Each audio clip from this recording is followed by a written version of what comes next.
Welcome to the Reddit Chronicles. Today we are reading from Malicious Compliance. Our first post is by WKSTRM, Muddy Drill Sergeant. First of all, I got mad respect for the uniform and all servicemen, past and present, except for one. Here's my story. When I was 19, I did my military service as was custom for young men in my country. See, I am not American. Anyhow, I did enjoy my time in the Defense Force quite a lot, made some new friends, learned a lot of new stuff, and I also bought me 1 year of thinking of what to do with my life. I had some plans to continue in uniform one way or another, but that is not really interesting in this story. What is interesting is some basic facts to keep in mind during my story, however. First of all, I did my military service 15 minutes drive from home, which meant I knew all the area around the base pretty well since I had grown up in there. I am also that kind of person that will ask questions to learn more, and who will always try to put in my best effort in everything I do, and also to learn the rules. As a new recruit, there is a ton of things to learn: how to dress, how many buttons to button, and so on. Shaving of the hair is encouraged but not mandatory. Same goes for facial hair. Personally, I enjoy having a bit of hair on top but shaved on the sides, and here my antagonist enters the story. One of the 3 drill sergeants that was set to teach us the basics of soldiering. I was quick to learn the ropes, maybe not the most fit of the recruits, but certainly not the sloppiest either. Every morning we would line up for inspection, and the drill sergeants would inspect each and every one of us recruits, often finding small defects to complain about sending us away to correct. And each time it happened to me, I would always smile and say, "Yes, sir," and go and correct it, knowing there was nothing to correct. It was just a way to drill us. Now, one of the sergeants, let's call him Sergeant B, always found something to complain about on everyone, and I think it annoyed him that I always smiled.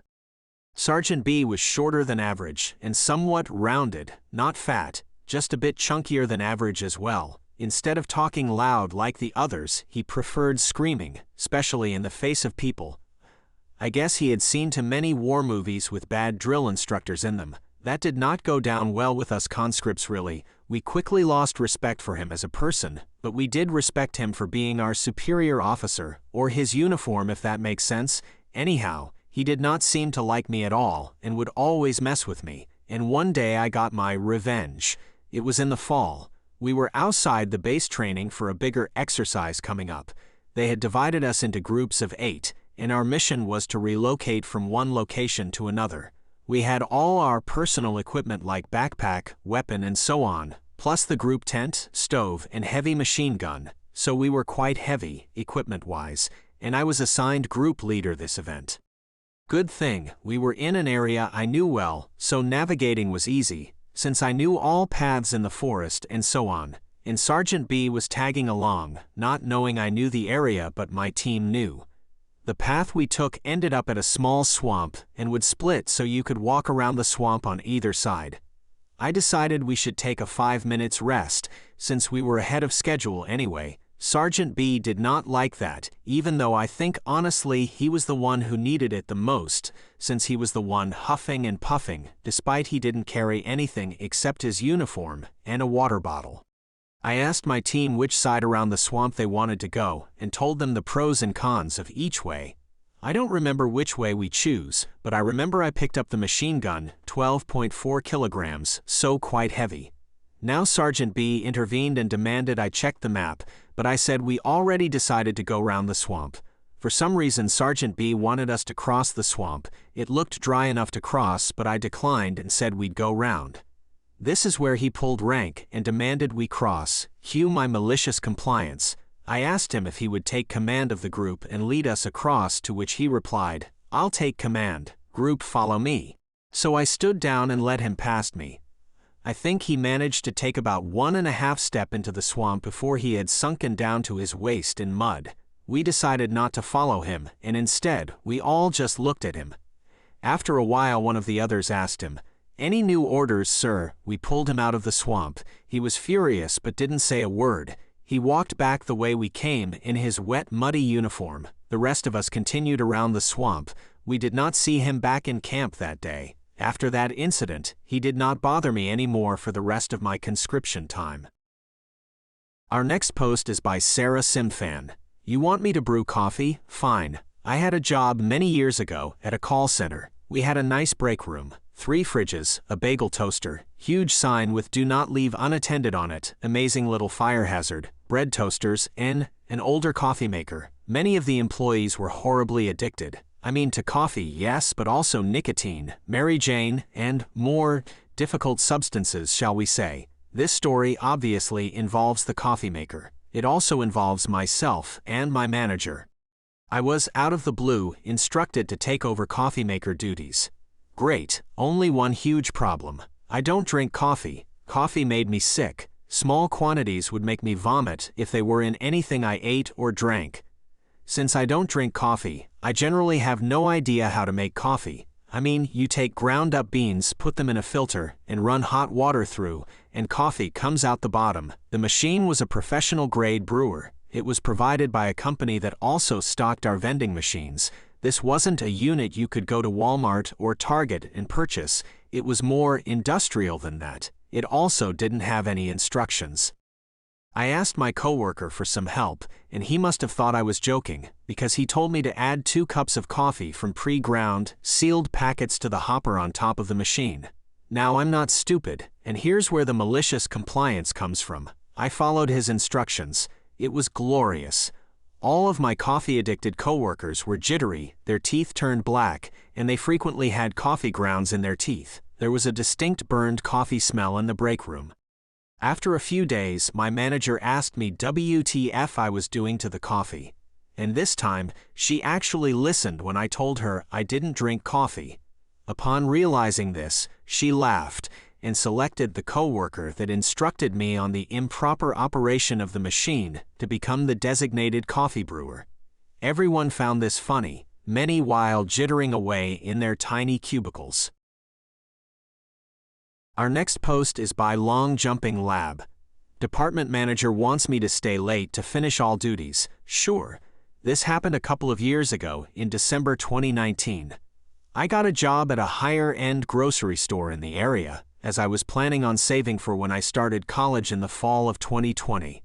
The store has all kinds of different departments like a market cafe, pizza, sub shop, cheese, etc. I aced my interview and was hired in the bakery department specifically for breads only. That'll be important later. The first 4 months was a breeze, but after COVID-19 ramped up, my doctor put me on leave until August. When I returned, a lot of people had quit in the bakery. I was taking college classes now, so I was working night shift part-time from 5 to 9 p.m. My department manager, Hannah, informed me that they were short-staffed on nights and I might be on my own 1 day a week. I was sure I would be getting help for the rest of the nights. Nope, weeks go by and I barely get help. I'm burning myself out doing closing shift on my own, along with my schoolwork. No one was in the dessert or breakfast section, and I can't talk to anyone about it because they're gone by the time I clock in. I complained to the bread manager, Jim, and he told me to talk to Hannah since she runs the whole department. Sure, fine. This is how the conversation went with Hannah. I said, "Hey, I wanted to talk to you about the workload. A lot of day shift people leave their mess and can't clean up after themselves. I have to do that, and my duties, which isn't fair. Are you hiring anybody for nights? I can't keep running around and using my inhaler so much too." Hannah replies, "Oh yeah, we're having a hard time filling the night shift roles. We could always train you for desserts and breakfast." I said, "That's not what I meant. I meant assistance, not more responsibility. I can't do everything in the bakery and close with only 4 hours."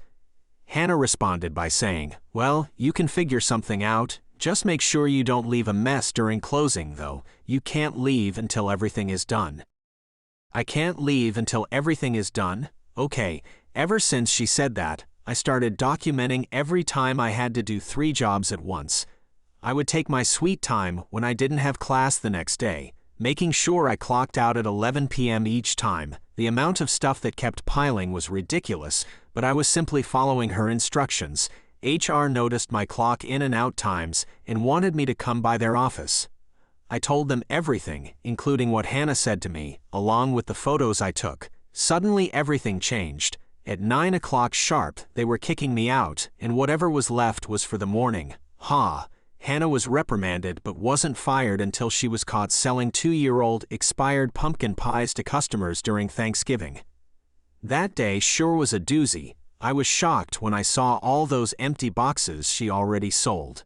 Photos for context. I'm glad I didn't delete them. Even the F-up day shift had by leaving bagels in the proof box all day, expecting me to clean it. Joke's on them, I didn't. They also hid dishes in the freezer in boxes from the health inspector. Truly ridiculous. And this is considered a high-end grocery store. Edit.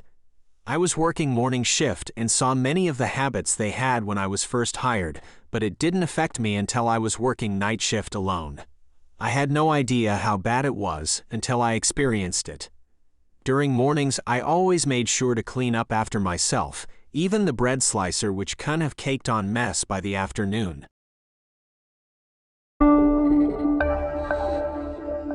Thank you for listening to the Reddit Chronicles. Follow for more content.